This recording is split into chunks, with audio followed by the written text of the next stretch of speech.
The police suddenly announced, "We've urgently transported a child found in the car. You are under arrest." Shocked by the unexpected arrival of the police at my home, couldn't believe what I was hearing. "What? I don't have a child," I responded in confusion. The officers seemed equally puzzled. They had identified the car's owner through the license plate, and it was indeed registered under my name. Could it be? Holding on to a suspicion, I rushed to the hospital where the child had been taken. There I saw a boy around 5 years old lying on an emergency bed. His face was red and rough, but my heart pounded wildly at the sight of his familiar face. From that moment on, my life changed dramatically with this child at the center. I am Emily, a 33-year-old who works from home. I started dating my husband Michael in college since we were in the same club, and we married after graduation. Despite being married for 10 years, we couldn't have children. We even tried fertility treatments. I learned that I had a condition making it difficult to conceive. My kind-hearted husband, Michael, reassured me, saying, "It's okay, let's live happily, just the two of us." My in-laws are nice people, and since my brother-in-law already had a child, they never pressured me. However, I felt bad for my parents, who were looking forward to their grandchildren. Fortunately, since I lived near my parents, I made it a point to visit them frequently. I also have a younger brother, John, who is 7 years younger than me. If only John had a child. Growing up, John was perhaps spoiled as the youngest child and started hanging out with bad influences around middle school. He claims it was because our parents compared him to me, the smarter and more accomplished older sister. From my perspective, our parents treated us equally. Regardless, John rebelled and caused a lot of trouble. At 20, he declared he was cutting ties with the family and left home, disappearing without a trace. Since then, I haven't seen him. Sometimes, I browse old photo albums and reminisce. I'd often reminisce about the days when John, as a toddler, would toddle after me, calling me sis. One day, while working from home, my doorbell rang incessantly. Panicking, I checked the camera and saw the police standing there. The police suddenly announced, "We've urgently transported a child found in the car. You're under arrest." Shocked by this abrupt statement, I was at a loss for words. "What? I don't have a child," I replied, just as baffled as the officer. My mind was filled with questions.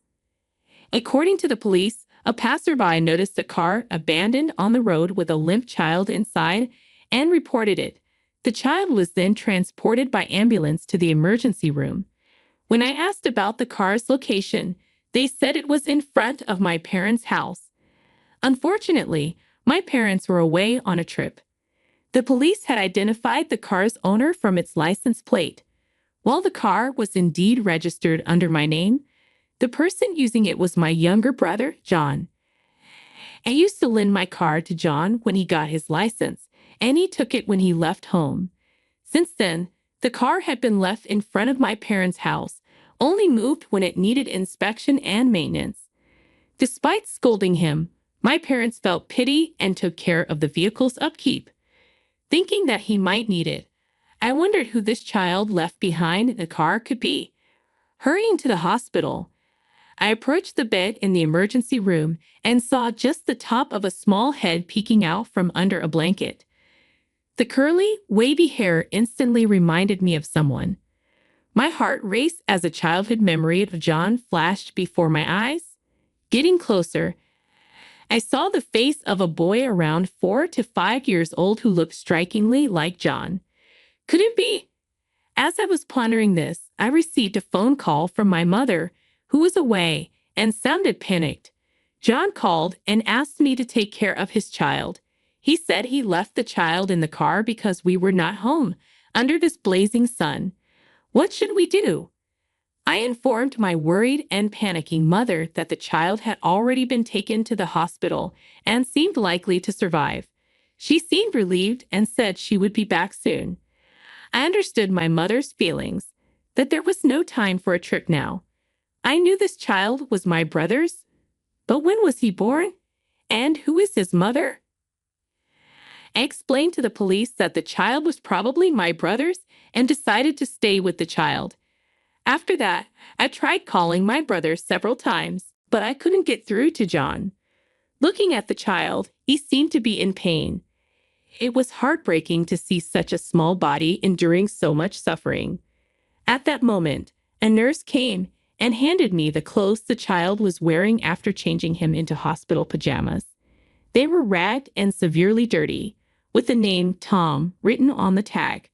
From his extreme thinness and the state of his clothes, it was easy to imagine that Tom had been raised in a miserable environment. That evening, my mother returned from her trip and rushed to the hospital. "John," she murmured, hugging Tom with tears flowing. Tom looked a lot like John. By the next day, Tom's condition had improved, but he still seemed very scared. I gently asked him, trying not to frighten him, "How old are you, Tom?" "5 years old," he answered, spreading out one hand and adding his fingers. "Wow, you speak so clearly." I praised him, stroking his head. He smiled for the first time, but he still seemed thin, pale, and small. According to the doctor, there were bruises all over his body. I persuaded the police to let us take responsibility for the child until we could contact John, and we somehow avoided a report being made. 3 days later, Tom was discharged. I didn't want to dress him in his tattered clothes, so I bought new ones and had him changed into them. He looked even more intelligent and cute in them. Finally, as we were leaving the hospital, I got through to John, but there was tremendous noise on the other end of the call. "How could you leave him in the car under the blazing sun?" "He was taken to the hospital," I exclaimed. "He survived, didn't he? So it's fine," John replied nonchalantly. "He had bruises all over his body." "Did you do this?" "Thomas is clumsy. I was just disciplining him," John retorted without a hint of remorse. "He's only 5 years old. He's just a child," I said, my voice shaking. "He can't even remember the letters no matter how many times I tell him. It's annoying. So I thought I'd leave him at our parents' house," John continued, shocking me with his harsh words. "I'm in the middle of a casino jackpot right now," he added, before hanging up the phone. Seeing my distress, Tom looked worried and began to shed silent tears. "It's going to be okay," I said softly, stroking his head. He was only 5, a time to be selfish and cry. But he didn't. It felt odd that he never called for his daddy or mommy. Imagining the reason made my heart ache. After discussing with Michael and my parents, we decided to look after Tom in our home. I made a kid's lunch with hamburgers and fries, decorated with character flags. When I placed it in front of Tom, his eyes sparkled. "I've never seen anything like this. Can I really eat it?" he asked. "Of course, I made it for you," I replied. I loved the way he ate it, with ketchup all over his mouth and a big smile on his face. In the evening, Tom played around in the bath with Michael, laughing and enjoying himself. At night, I would read him picture books while lying next to him. He listened intently with sparkling eyes, but would suddenly look at me with an anxious expression. "Can I stay here forever?"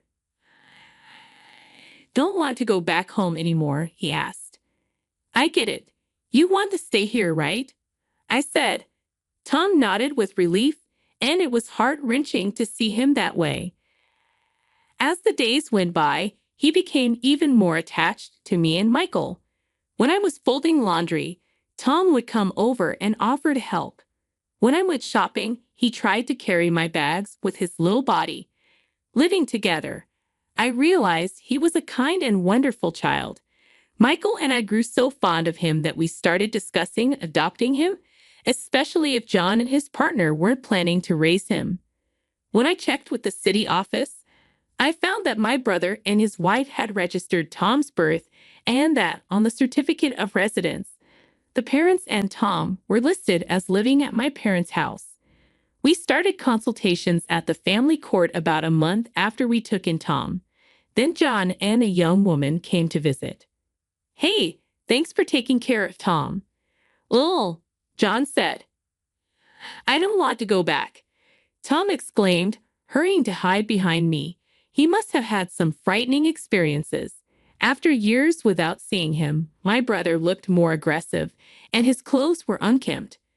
The young woman with him, who introduced herself as Risa, wore numerous piercings in her ears and nose and looked flashy, like a playgirl. "How did you know where I live?" I asked. I asked Mom. "By the way, sis, you're living in a nice house and having a great life, huh? I have something to discuss regarding Tom. Let me in." I didn't feel good about it, but I couldn't refuse when it was about Tom. According to my brother, he had married this woman shortly after leaving home. They had been moving around frequently, and there were times when they lived in their car because they had no place to stay.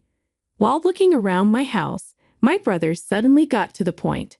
"I heard from Mom that you don't have any children, right? You've been married for 10 years with no kids, so you probably can't have any, can you?" "What are you trying to say?" I asked. "We've got a great idea. If you want Tom, how about it? But it won't be for free." I was stunned by the audacity of him trying to sell his son for money after having tried to leave him with our parents because he was annoyed. I was burning with anger. "John, what do you think your child is? He's not an object." "What?" "Things so high and mighty." "I became rebellious because you're too serious. Our parents always sided with you. It's funny how you blame our parents and me for your own lack of success." "Shut up. Just give me the money," John demanded, enraged. John raised his hand to hit me, but at that moment, Tom, who had been hiding behind me, stepped forward and spread his arms to protect me from John. Seeing this, I became even more determined to protect Tom. Selling a child for money was unthinkable. However, I decided to give John and Risa the $13,400 I had saved as a settlement. I also had them sign an agreement that they would never get involved with Tom again and obtain their consent for the adoption. Risa remarked, "It's refreshing not to have to raise such a troublesome child," surprising me with her coldness. Once the procedures were completed, the two took the money, smirked, and disappeared.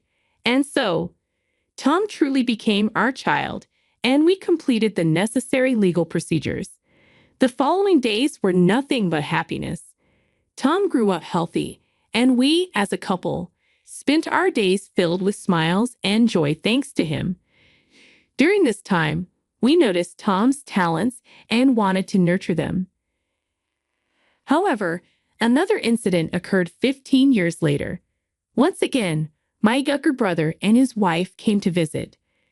John had grown a scruffy beard, his hair was messy, and he looked rather thin. Although he was only 41, he didn't look it. The woman also had no makeup and was wearing dirty clothes and torn plastic sandals. It was immediately apparent that they had fallen on hard times and were living a rough life. I had a bad feeling, as their visit couldn't mean anything good, and my reliable husband Michael was out at work that day. "What brings you here?" I asked. "I need some money," John replied. "Why should I give you any money?" I asked, surprised. I thought Tom was just a stupid brat, but he got into a prestigious university's medical department. "Didn't he?" John said. It seemed he had met someone from our neighborhood in a local tavern and heard about Tom. In reality, Tom was very intelligent. He had been top of his class since elementary school and even got into a prestigious medical school straight out of high school. "That's no longer your concern, is it?" I said. "It's a big deal. He's my son, and since he's such an excellent son." "I thought I'd take him back," John said. "What?" I exclaimed in shock. John smirked and said, "If you don't like it, give me the money. How about you give me $33,500? John demanded. "Sister, didn't I already give you $13,400 15 years ago?" "That's a different story. I can't give you that money," I said firmly. When I refused, John grabbed my collar and threatened me, asking if I wanted to get hurt. I felt more pain in my heart than in my body, looking at my thoroughly rotten brother. At that moment, someone shouted, "Stop it," and grabbed John's arm. It was Tom, who had grown into a sturdy 20-year-old. John was easily subdued and ended up lying face down on the floor. John's wife, seeing the grown-up Tom, said sweetly, "You've grown up. I'm your mom. I've wanted to see you." But Tom firmly declared, "My only parents are the mom and dad of this house. I remember the horrible things you did to me when I was just 5. I experienced love the first time when I came to this house. You are not my parents." Even after hearing Tom's words, the two didn't seem to give up. So I showed them the agreement we made 15 years ago. The agreement stated, we will have no future involvement with the child. If we do not comply, we will be sued. You've broken your promise. I'm calling the police, I said. They were visibly shaken, making excuses that they had completely forgotten about it. Actually, we are being pursued by debt collectors. Without $33,500, we're in deep trouble. So don't be so cold. Help me out, sister. You are rich, aren't you? John pleaded, his earlier threats now turned into begging. I can't help you. The moment you abandoned Tom, you severed ties with me too. I have no brother anymore, I replied coldly. Please, he pleaded. But I coldly rejected him. Helping him now would only encourage him to continue his behavior. As I was about to call the police due to their insistence, they reluctantly left.